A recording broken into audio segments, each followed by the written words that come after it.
Election ఫలితాల సందర్భంగా ఆల్మూరు మండల ప్రజలకు విజ్ఞప్తి మరియు హెచ్చరిక. సెక్షన్ 144, సెక్షన్ 30 అమలులో ఉన్నందున ప్రజలు గుంపులుగా ఉండరాదు.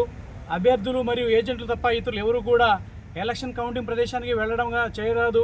అలాగే విజయోత్సవ ర్యాలీలు కానీ, బాణసంచా కాల్చడం కానీ, సోషల్ మీడియాలో ఎదుటివారిని రెచ్చగొట్టే విధంగా మెసేజ్లు పెట్టడం కానీ, స్టేటస్లు పెట్టడం కానీ, అలాగే మోటార్ సైకిళ్ళపై తిరుగుతూ అల్లరి చేయడం కానీ, సైకిల్ సైలెన్స్ తీసి నడపడం కానీ చేయరాదు.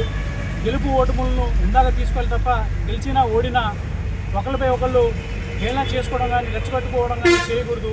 గొడవల్లో ప్రత్యక్షంగా కానీ పరోక్షంగా కానీ పాల్గొనడం కానీ, ప్రోత్సహించడం కానీ, పెట్టుబడి పెట్టడం కానీ చేయరాదు.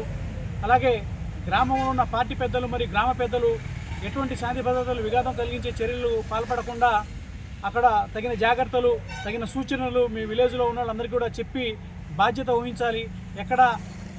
ఎక్కడ కూడా అసాంఘిక కార్యక్రమాలు కానీ, శాంతి భద్రతలు విఘాతం కలిగించే కార్యక్రమాలు జరగకుండా తగిన బాధ్యత తీసుకుంటారని చెప్పి కోరుకుంటూ, పోలీసులు సహకరిస్తారని చెప్పి, ఎక్కడ ఎటువంటి అవాంఛనీయ సంఘటన జరగకూడదని చెప్పి కోరుకుంటూ సెలవు తీసుకుంటున్నాను.